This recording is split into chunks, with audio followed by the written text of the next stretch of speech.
Okay guys, this video I'm doing it because I realized that because of the additional buyer's stamp duty, some of the agents are telling people that you should be actually trying to invest in a foreign property, and so that if you buy a property outside of Singapore, you do not need to pay the ABSD, do not need to pay such high tax and all those things.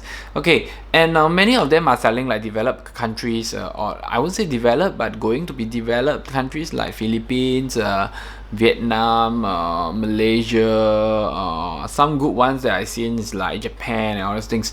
So I want to share with this share with you this in a personal way, in like a personal opinion way, because I have actually do some research, and I've also been asked this question, and I also look around, and I also know some of the property agents in the other countries, and I also like find out about it from them and actually talk about it. Okay, so is Singapore property really that expensive?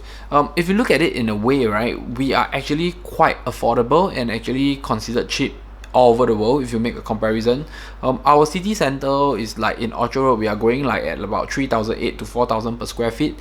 But at this price, right, if you look at like city center in Beijing or Shanghai, or city center in maybe London or New York, the prices are way above us, you see. So in a way, right, there is still a lot of like space for us to improve, a lot of space for us to increase. That is why like foreigners, right, when they come to Singapore to buy properties, they are paying like really high tax even for their first property, like I think 20 plus percent. They are still willing to pay this property this tax, you know. And the reason is because if after the tax, right, they're still buying it cheaper than like in Shanghai and other countries in the city center. And these people sees a family kind of potential in Singapore because they send their kids here for education, you know, and they see that the medical support is really good and everything. So it's worth the money to actually purchase. So you'll be surprised that a lot of these people actually purchase in the city center, and they are still doing it for these foreigners because it's really affordable. So in a way, right, our property market is really controlled and really governed by the government, you know. In 2018, right, when the property prices supposed to go up, but the government didn't want it to go out. So in June, they call for extra cooling measures. They increased the ABSD, they dropped the loan from 80% max loan to like 75% max loan. All this move, right, actually cool down the market again. And this move, actually, you'll be thinking like, why does the government even want to do such thing? You know, you could have just let the market go. But one thing that the public do not understand is that so in my years of as a property agent in Singapore, right, so many years, right, many times, right, the floodgate is being controlled by the government. Whether to open or close the floodgate, right, is really the government choice. So sometimes, right, you realize that like it's the government that actually prevent the market from going out. So they did the floodgate. But when this thing is being done, right, it actually helps to control the market, because the government may have predicted that economic crisis is coming, you see. Like recently I see like IBM plants are closing down. I don't know if it's IBM, I don't know if I get it correctly, and I see like more people are like losing their jobs in a way. So there may be an economic crisis coming in like currently or like next 1 year, you know.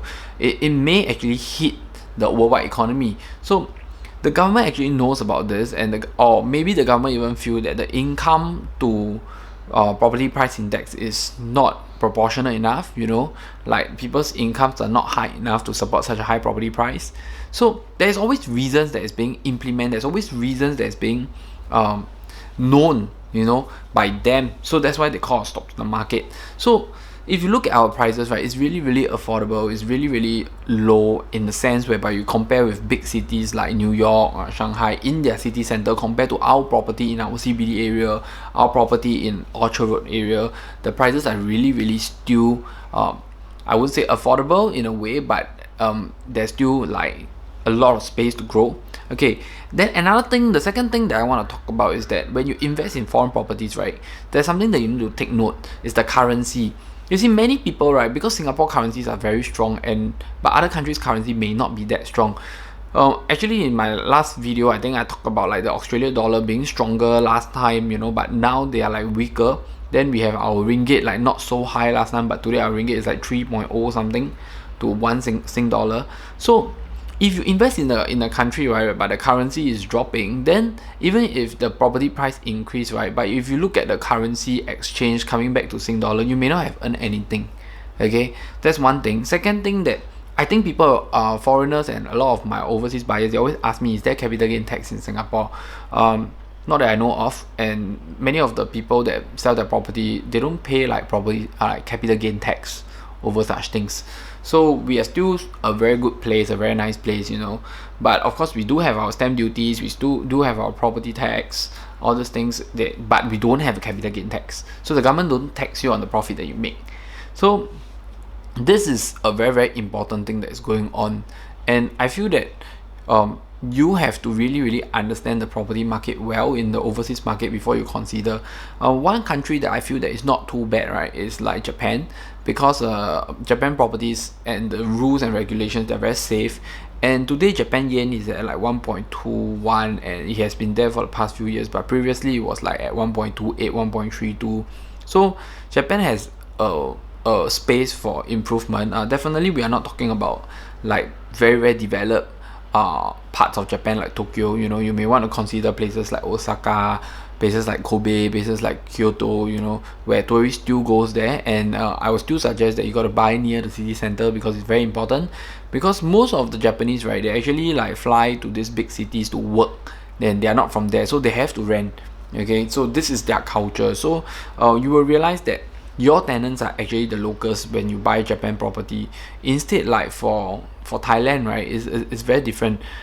If you buy Thailand properties, most of the people renting from you are still foreigners, you know. And also, I don't know whether this is true or not, but my Thai friends have told me that the Thai government actually sells like Thai landed properties, but definitely not like near to the city center or like too far away, maybe a drive away, to Thai people that I mean, I think they have to queue out or something. It's like public housing, like something like a BTO thing. They actually sells like this thing to landed properties to the Thai people at very affordable price. Definitely cheaper than the prices that we are paying for Bangkok, Sukhumvit, Aso, all these places. So these are some things that you have to look into. So some rules and regulation. Who are the demand and where are the supplies, you know, who are the people that is going to rent, who are the people that is going to buy. So another thing is that I'm going to give an example is like in Malaysia, you know, many of the houses, many of the properties that sell, right, they promise like there's a shopping center, they promise like big shops and everything, but they're not able to do it. The reason is because there is no demand over there. You know, the local people do not have the money to actually go into this kind of shopping centers, and the local people do not have the money to actually spend in this shopping center. So when there's no spending power, the shops and the tenants and the brands, they won't survive, you see.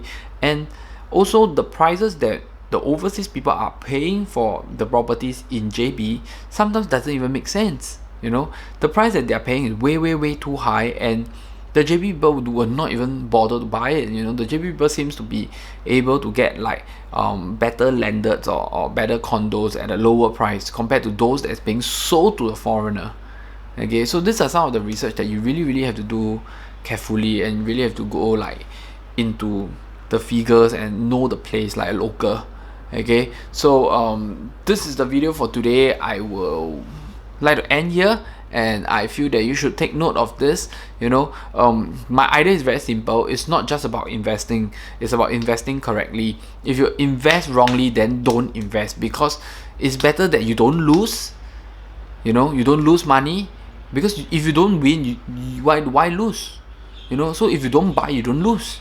So if you can't win, then don't lose. You know, so this is how the property market works. It's not about chance. And in the property, right, after so many years over here, properties are very tangible products, and many countries, right, they don't have like transparent information about their property market. Unlike like Singapore, we can find like every unit, how many people sold before in this property, you know, what is the price, what is the transaction for which unit, especially in the private property market.